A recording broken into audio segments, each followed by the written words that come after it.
Sometimes we just want to let loose. We want a game that gives us non-stop action over the course of its runtime. And we have a list of some action-packed games to talk about today. What are we talking about? Well, let's get right into it. Today we have 15 games filled with non-stop action.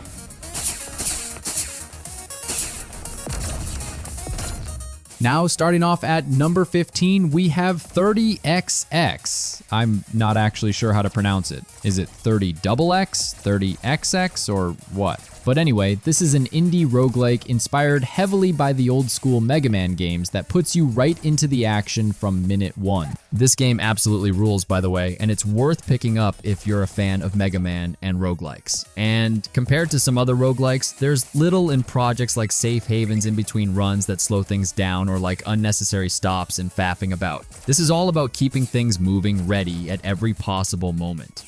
There's a few obligatory stops in between the action, but for the most part, it's about keeping things going as much as possible, maintaining flow at the primary design philosophy. And 30XX trusts the player, letting you just get into the run, stay in the run, jump, shoot, shoot, jump, shoot, shoot, shoot, shoot, or I don't know. There's not much more to it, and that is what makes it special. It's just a simple, good time with absurd amounts of action that starts right up from the beginning. If Mega Man was an intense arcade action game, it's pretty much what this game is.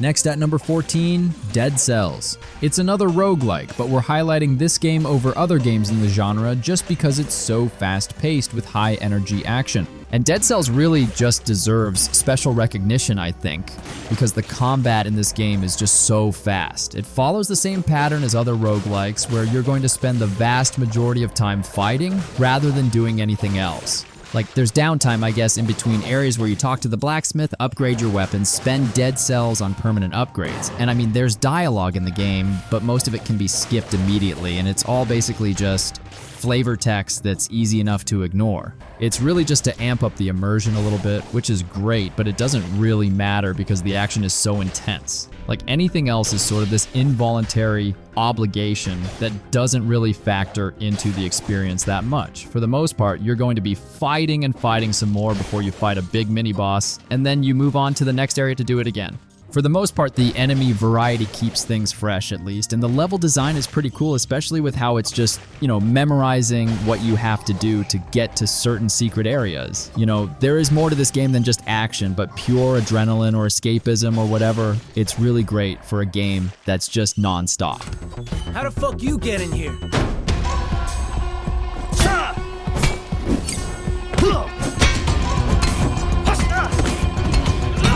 Next, over at number 13, we have Sifu.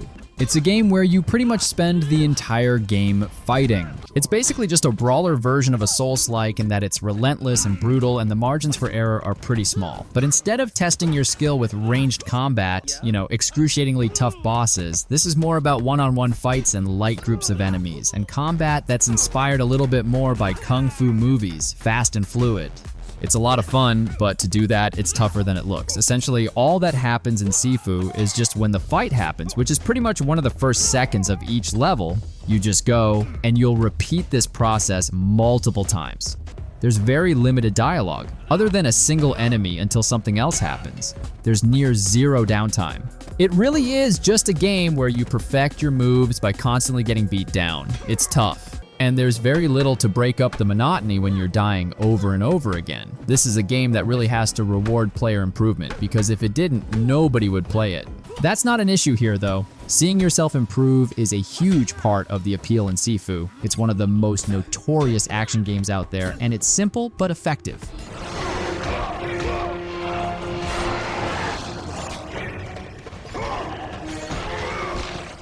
Down at number 12, we have the old school original God of War games. The first 3 games. God of War has changed a lot. I don't have to tell you that. It used to be like this other action series to now. It's like no longer this other action series, but it's this massive AAA industry tentpole, like tons of copycats. But if we're talking about non-stop old school video game action, it's tough to beat a classic God of War game. If we're going to be specific, God of War 3 just nails it. Like, it doesn't have the minute-to-minute intensity of some of the other games on this list, but few games have full game set pieces that last as long as these games do. QuickTime events don't add the same sort of excitement as they used to, but with God of War 3, something crazy is always happening. Like, the game only slows down when, like, you finally got a chance to breathe when it really needed it. It's kind of like a theme park ride, right? It's almost exhausting. It's a thoroughly old school action game, almost to the point of fault. Like, that's at least how it feels to those of us who played it back at launch. You know, it's hard to be surprised or impressed by anything in God of War 3 now, but I mean, you gotta remember, God of War isn't Zelda. It's never had good puzzles. It doesn't actually have a lot of combat variety. Especially now with the new games, you just want a simple good time, not the end of the world story. The earlier games are a satisfying experience with non-stop action.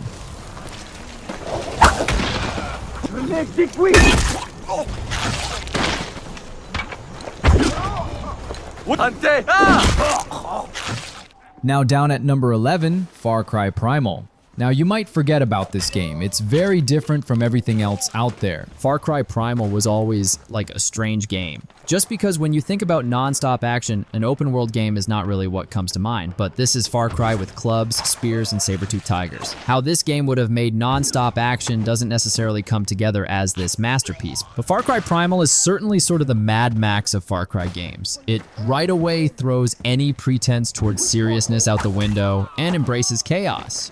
Primal really leans into the best parts of the series, dialing down the story elements and maximizing the shenanigans. This is Far Cry Unleashed, if you will. Exploding spears, clubs with the insane knockback, beast buddies, enemies you've never seen before. Forget about animals that actually make sense. It's like the mysterious underground cavemen. This is a series known for embracing the arcane, but this game took it to the next level. They barely even try to explain anything. It's just a playground to screw around in, and that's sometimes all you need.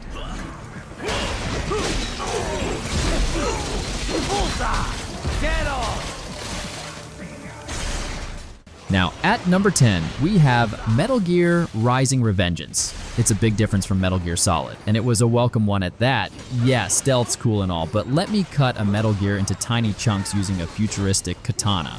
Metal Gear Rising is the game that takes out all the foolishness, the bricky dick BS of all these other over-the-top action games of that era, and reminded us what we're actually here for: combat. It has that perfect Devil May Cry pacing where you're thrown right into a big set-piece fight right from the jump, and they never stop. It just never stops. It's a short game, but it's paced so intensely, it's tough to put down.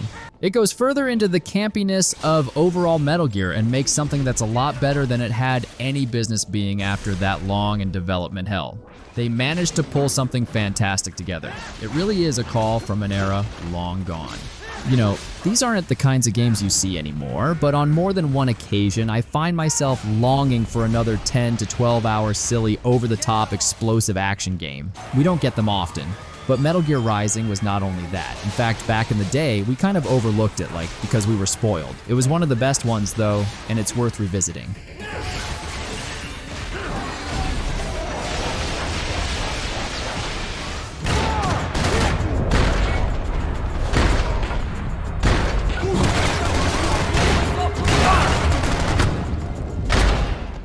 Now at number 9, we have Max Payne 3. It's a modern classic. The game throws you in the deep end, filling you with holes. What? That doesn't make sense, but it sounded cool. You know, like with the bullet time diving in with dual pistols in slow motion as you obliterate everything in sight. Like, that is Max Payne 3. It's about as badass of a video game as you can get. The ridiculous, over-the-top situations in this game continue to escalate, which we love. It turns a gritty noir series into this gritty noir series with over-the-top action. It seems absurd, but at root, actually putting Max in an open-world situation rather than New York really makes the game in a lot of ways. When violence happens in this game, it goes hard. Max is a guy who's gone full dead on the inside, who's acting more out of pure nihilism than any sort of self-preservation. So when he starts shooting, it's not very tactical, it's reckless, it's putting everything he's got into those moments. And that's what makes Max Payne 3 such an insane rush of a game. The shooting isn't realistic in any way, but man, is it satisfying to jump into a room full of dudes like an absolute Chad, just mowing them all down. This is a game that makes you work for it, even with the difficulty toned all the way down. And that makes those moments where everything lands that much more satisfying.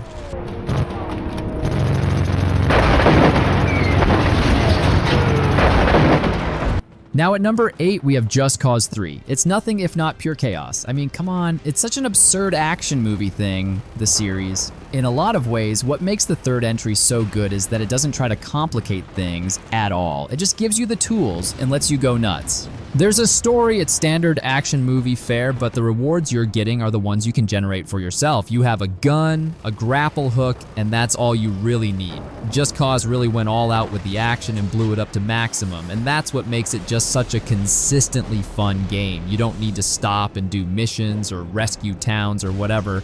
There are all these little mini objectives, most of which are just blowing stuff up, as if you needed more motivation to blow things up. The story is very, very simple. It's effective, but it's all about the wacky things that can happen when you're rocketing around this big island, sticking soldiers and vehicles to everything you see in ways nature and science never intended.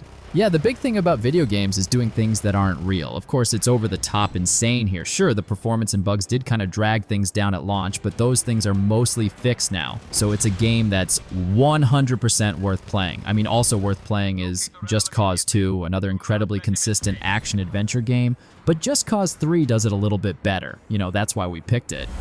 Well, this is my time again. Let's see if you're strong enough. Next on the list, we have Doom Eternal. It's another great game that's just perfect for these lists because the game is so good at just getting rid of all the nonsense of other games and forcing you to focus on what's really important, which is murdering demons. Doom Eternal is just such a crazy game. With how many systems continually keep getting layered on, it's amazing. It's not a complete mess because, for most games, it would be a complete mess with how much is going on. There is an absolute learning curve to Doom Eternal that's higher than the Doom 2016 game. But once you know what you're doing, it's never not fun. It's just smashing and bashing demons for 10 to 12 hours nonstop. Now, it can get pretty tiring, and I do know some people who bounced off Eternal because it's just a lot. Like, 2016 might have a bit more downtime, but otherwise, it's no slouch in the action department either. It is equally awesome. I just think Eternal cranks everything up to 11. I mean, hell, maybe even throws the dial off. These are some of the most action-packed games out there, to the point where it can be a little bit too much if you're not into having your overstimulation almost literally overstimulated in some of the best possible ways.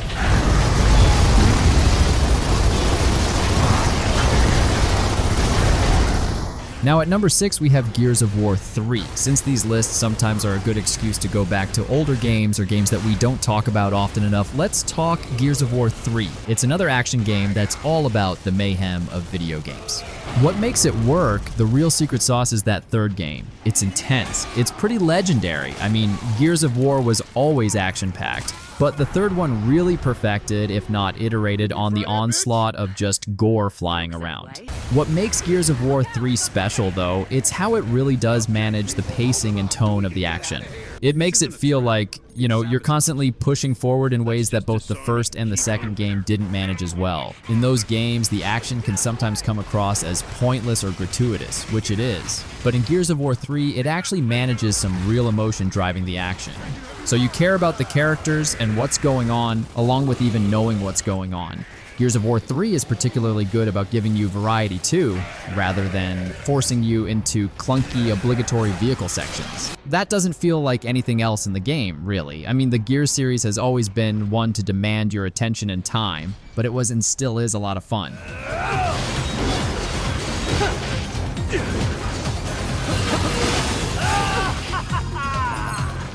Now at number 5, we have Nier Automata. It's something we really couldn't resist putting on the list. I mean, it's got parts that it definitely could cool it with the action, but it's another one of those games that exceeds just the average game's idea of a set piece. On the one hand, it's a platinum game with plenty of slick hack and slash combat, but where it's different is in the design. The actual combat of the game is a part of a whole that's way more ambitious. The shooting sections are more than just an optional minigame.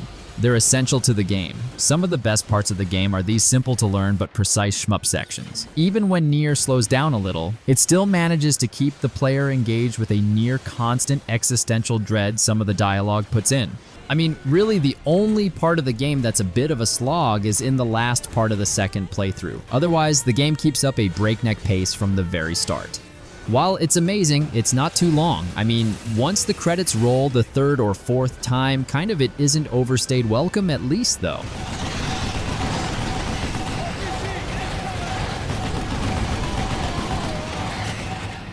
Next up, we have Vanquish. It's easily one of the most non-stop games on this list. It's so non-stop it assumes that nothing but pure action is actually going to be a problem for the players. So the levels are all really short, and so are the missions. But even so, this game packs a punch. Every single encounter is just pure, unfiltered action. You're sliding around the battlefield like a maniac, spinning to slow down time, and shooting your shotgun and then punching a robot to make it explode. It has to be seen to be believed. What was impressive back in the day remains impressive because there could be these huge enemy robots that break apart in real time as you blast them with enough of your arsenal. Oh man, find enough weapons. You're going to destroy these things impressively fast. The boss battles in this game are among the most crazy and just, dynamically incredible action sequences in any video game. And what's wild is that Vanquish manages this level of hype constantly. Now, it's a game that maybe has started to show its age, another game we have to point out, but Vanquish is a hell of a ride. Even though it's only like 5 hours long or so, man does it squeeze every single second out of that length.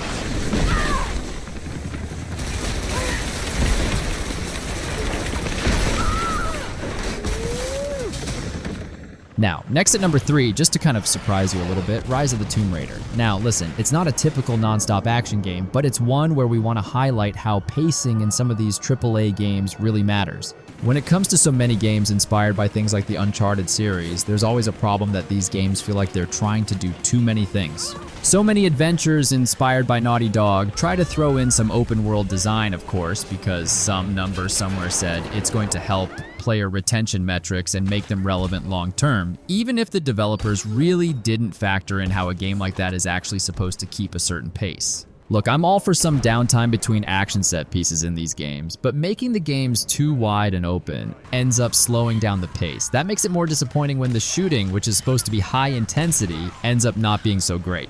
So we have to praise Rise of the Tomb Raider for how they balance several things together. It's the ultimate jack-of-all-trades situation. It doesn't do any one thing perfectly or is really revolutionary, but it's still an exhilarating, non-stop action game.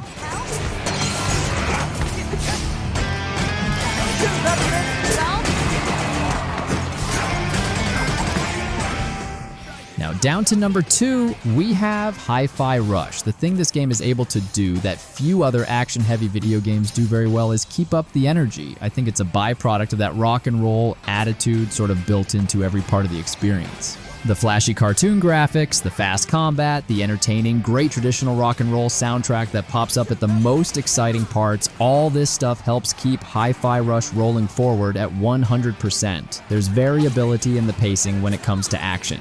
Some levels start off slow, while others end with the most intense sections. But what makes Hi-Fi Rush work is that the energy is always there. All you want is to keep moving and headbang along with the music, whether it's battling robot ghouls or traversing obstacles. It's a game that keeps up the good times, keeps the good times rolling, leaning heavily into its Saturday morning cartoon stylings with no shame. We wouldn't have it any other way.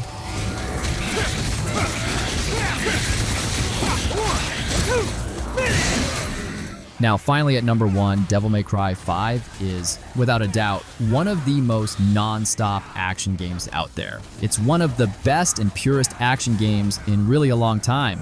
Not a lot of games come close to getting you right into the action and keeping that momentum going better than Devil May Cry 5. It's a masterclass of the genre. Like, of course, you got to acknowledge the Devil May Cry series because they're some of the most consistently go games out there. Like, all killer, no filler. Well, okay, you got Devil May Cry 2.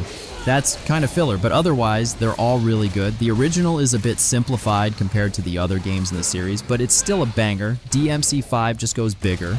It's bolder, it's sillier, it's crazier, and it doesn't waste your time with any of the boring parts of video games. It's like you're controlling an ongoing action sequence that never slows down or stops to take a breath. And that's the recipe, if I may.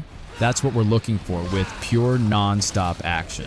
But hey, those are 15 games with non-stop action. They're not the only ones out there. There are plenty of others. This list is, again, always simply a place to start. But if you dug this video and maybe I helped you discover a new game, click the like button. It helps us out. And if you're new, consider subscribing, maybe hitting that notification bell because we put out videos constantly. But as always, thanks for watching and we'll see you guys next time.